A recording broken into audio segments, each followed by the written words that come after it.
As some would tell you, when it comes to Digimon games, one of the most unique aspects they offer, over other games of similar style, is the variety of possible paths each one of your creature partners can take, evolving or digivolving into stronger forms depending on a multitude of factors. As there isn't a single main type of Digimon game, and with Digivolution being such a key factor to the series, this branching system can be seen as one of the central systems in many of these games, with various interpretations. Not all interpretations hit the marks in terms of design, and if we take a look at one in particular, I believe we will be able to see how even a great application of this system can bring its own caveats.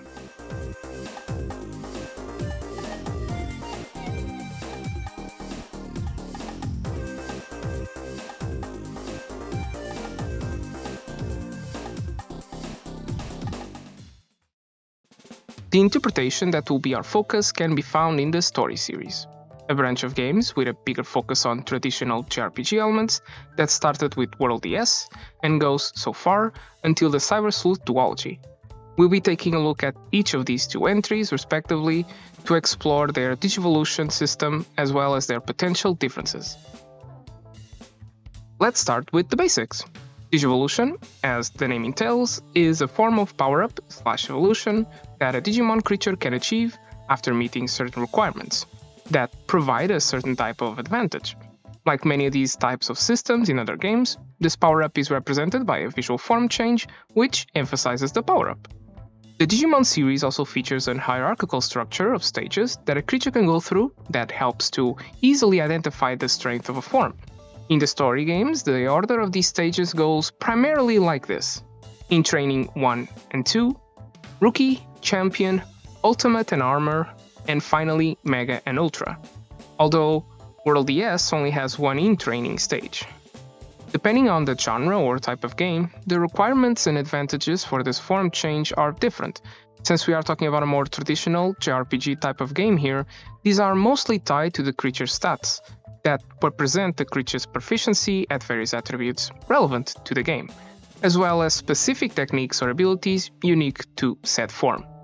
When looking at each game's Digimon stats screen, it's possible to see most stats that might be relevant to the Digivolution process, with most being fairly straightforward in their nomenclature. Even if the names vary slightly from both games, maybe because of different localization teams, they are mostly the same. On World DS we have the level of the Digimon, hit points, mana points, attack, defense, spirit, speed, aptitude, and friendship. While on Cyber Sleuth we have level, hit points, spirit points, attack, defense, intelligence, speed, ability, and camaraderie. The only ones that mostly differ are aptitude and ability, with aptitude dictating directly the max level the Digimon can reach and ability being completely separate from this cap. In the case of World DS, it also has different types of special experiences besides the generic level one, based on Digimon species that can be seen on a different screen. Increasing most of these stats is possible on Level Up by gaining experience via two ways, either by surviving a battle, when they are part of your party, or by training while in one of your possible multiple Digimon farms. On World DS, during battles, the Digimon also receives a special experience depending on the enemy species, and on both games, on farms, you can place a multitude of specialized equipment to train specific stats, including World DS's special experiences. One exception are the stats of aptitude and ability, as even friendship or camaraderie, while also being increased by interacting with a set Digimon while on the farm, can also be increased by winning battles or by using the farm equipment in the case of friendship, which then just leaves us with aptitude and ability that can only be increased by the act of digivolving, both upwards or downwards, with the small exception of a rare item that can increase ability. Finally, looking at the Digivolution screen, we can identify possible forms a Digimon can digivolve to and its requirements to do so. When all these are met, we can just confirm our desired form and presto, Digivolution performed. With the basics of Digivolution covered, we can now move on to the performance of the system itself. Without a doubt, the best feature of this application is the freedom of choice that comes when training a partner. The games offer a player a decent array of options to tackle upcoming challenges. While World DS showcases a more conservative approach to this system, the Cyber Sleuth games expand on it, with most Digimon states having multiple forms for you to digivolve to, normally with different attributes. The number of options is also slightly increased with the newer games, with World DS featuring 300 Digimon and the Cyber Sleuth duology around 340. One is even encouraged to try new forms, since you also have the option of degenerating backwards. So, if you don't enjoy the form for whatever reason, you can always go back and try something different. Other stat bonuses like the aptitude and ability stat increase, as well as the increase in level cap, also incentivize this experimentation. What also makes this possible though is the degree of player agency that one has over their Digimon. They only digivolve when you decide to and to the form you specify. Yes, this seems obvious, but certain Digimon games, while trying to keep to the virtual pet origins of the series, kind of leave this out of your hands. And when Digivolution occurs, one has to hope the Digimon was trained the right way, which sometimes isn't entirely obvious. These games, however, don't suffer from this problem, since the presentation of information regarding the requirements for the Digivolution forms is very explicit. So there is little confusion of how you need to train your Digimon in order to reach a desired form. Even so, the Cyber Sleuth games do seem like a small step back in this regard. While they showcase the discovered lines, they do this on a different menu where all the information about the seen Digimon is recorded, instead of the actual Digivolution menu of the Digimon, restricting the options presented in this menu only to the ones possible from the current state of the Digimon. And even if World DS only presents this Digivolution line information on the Digivolution menu of the actual Digimon, it at least restricts itself to presenting this information in the context where it will be more useful. When it comes to the ways of fulfilling the requirements, it's more or less a tried and true formula of RPGs. Do some battles or training, receive experience, level up, repeat until meeting the required stats. There is not much to go wrong here, it's simple and to the point, without any contrived methods involved. For the sake of convenience and pace, it's also somewhat of a plus that a Digimon stays in the Digivolved form after the Digivolution. Even if it isn't unique to the series, some other Digimon games do try to have systems that work closer to the show, where the partner returns to a previous, more stable state.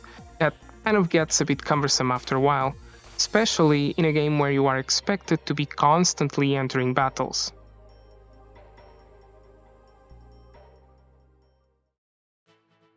With all this said, there is something that works against the versatility of this system, and it mostly comes down to those incentives for performing the Digivolution.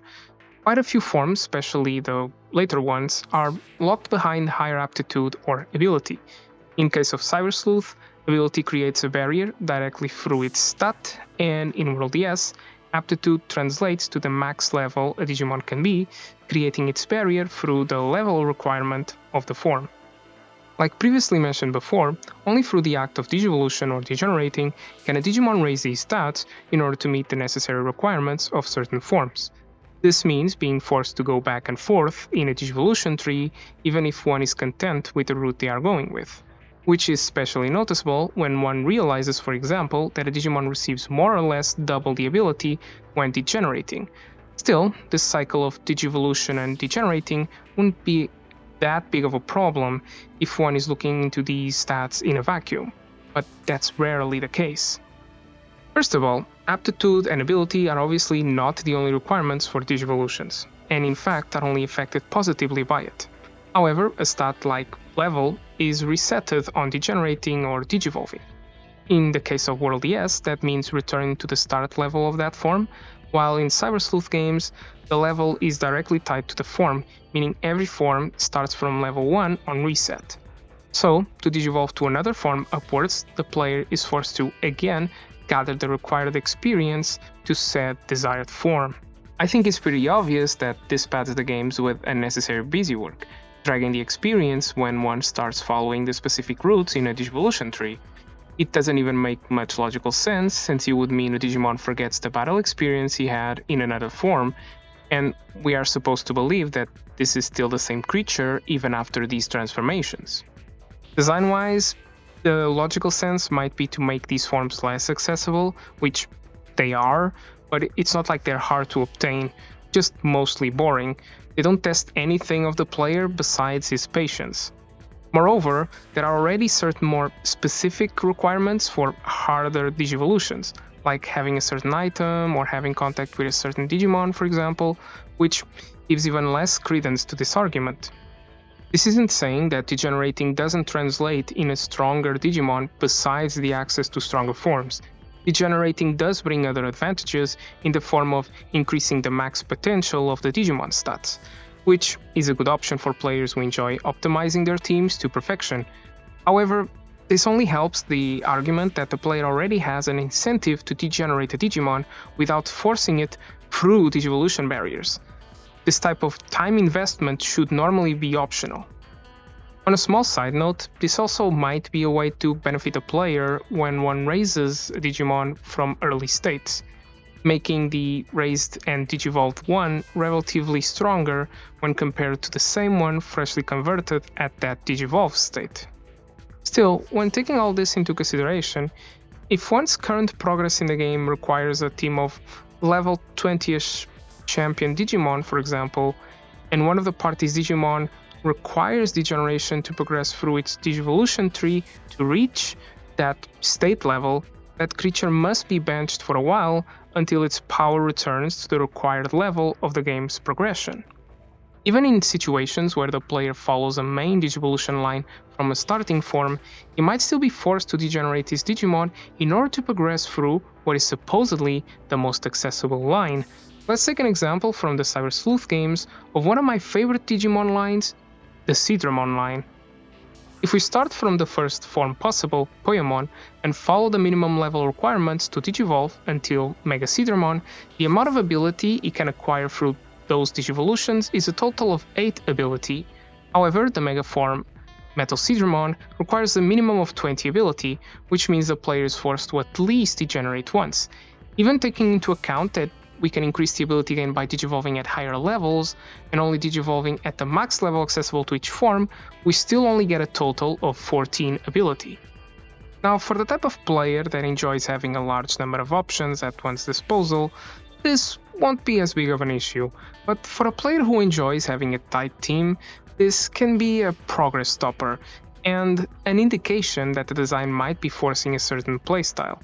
The advantage of using a versatile system like this Digivolution system should be to increase the availability of options at the player's disposal, not railroading them into specific ones. I should also mention a small caveat about World ES. It only lets you start degenerating after a certain point in the story, meaning this option is even locked through the first hours of the game.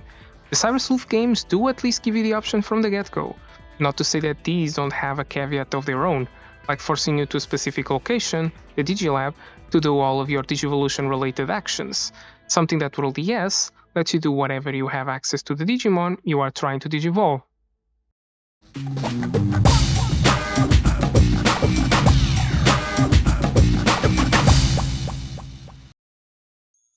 Looking at how the system is implemented, it's clear that its biggest problem is the disproportionate punishment when degenerating a Digimon. The small gains of aptitude or ability correlates to a reset of the level with a lowered form, or, in other words, a considerable loss of progression. So, the question is, what could be done to mitigate this? Well, a good start would be assigning the Digimon level as a general stats for all states, but unlike World ES, don't have it reset on the state start level on degenerating. No matter the state, the level should remain the same. It's the stats that correlate to battle actions that should be divided in two: the base Digimon stats, that are level dependent, and the state stats that are added to the base depending on the state. It's a no-brainer that keeping the states' differences in power is obviously important. With this said, aptitude and level caps probably need to go as well, since tying it to the Digivolution would necessarily force the player to digivolve a Digimon. So, when keeping the level requirements to access Digivolutions, it would be at the player's discretion to either digivolve a Digimon as soon as possible, or to keep it in the same state to try and reach another possible Digivolution with higher requirements. When it comes to the ability stat, it would also need a change in order to remain. One option could be to treat it as a sort of Digivolution currency. The stat could increase alongside others through battle or training, and then be spent by digivolving, with no change occurring to the stat on degenerating. A bigger requirement for less successful Digivolutions would still be applied. This way, the player can still have a big freedom to explore the Digivolution tree without a big potential for abuse. Other stat requirements can still be applied as usual, as they nicely serve the purpose of providing variety in Digimon training. In fact, something that should return is the special experience. I understand that the newer games remove this probably for the sake of convenience and simplicity, but logically it doesn't make much sense that a Digimon would change its element on Digivolution, since main Digivolution routes normally maintain an element. Having to train specific types of elemental experiences makes the other routes more special, without needing to abuse other stat requirements. It also goes without saying that the option to either degenerate or digivolve should still be available to the player from the start, as long as the Digimon meets the requirements, and, for the sake of convenience, the player should again have access to these actions wherever the Digimon is accessible. The presentation of all this information should probably be slightly improved as well. For example, having access to all the requirements for all possible states of a Digimon's line. In games like these, where the objective is to give the player freedom to raise their creatures as they see fit, having access to a tool that lets them prepare for any requirements down the line will reduce moments of frustration related to progression halts. Besides, in the context we live today, if a player really wants to have access to that information, it's usually only a small online search away, so why not provide this information in the environment of the game, where it's most useful? It's changes like these that I believe could not only increase clarity towards the system, but streamline the leveling process in a way that doesn't sacrifice a player's choice, even if they possibly increase the pace of the player's progression through the game. This possible increase in player enjoyment and game replayability should more than make up for this pace difference. However, this takes into account that all experiences and ability gains have a balanced pace, and that is the tricky part of these changes, because what I'm proposing would require a rebalancing of not only these stats, but of the requirements of each Digivolution, all of those 300 or something creatures. Changing the actual numbers would probably be the easy part, but actually testing all of them and finding the right balance is where the real challenge would come in. What I showcased in this video doesn't downgrade the quality of the work done in these games. The system in place works perfectly fine and is probably one of, if not the best Digivolution system in the franchise.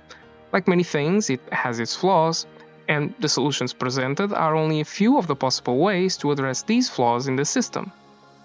I only hope we continue to see more games from this franchise that continue this series. It is right now one of the better options for creature RPGs if you enjoy a more traditional JRPG type of game, and it's somewhat of a loss that some of the games in the series never actually left Japan. We now have reached the end of this look into one of the systems from the Digimon Story games. I hope it did a good job of showing a bit of the design philosophy in these games. If you enjoyed the video, you might also like my video talking about how Pokemon starters are connected to game difficulty. Or if you want to check out something a bit different, I also have some videos covering other types of topics regarding video games. But that's all for now. I'll see you next video.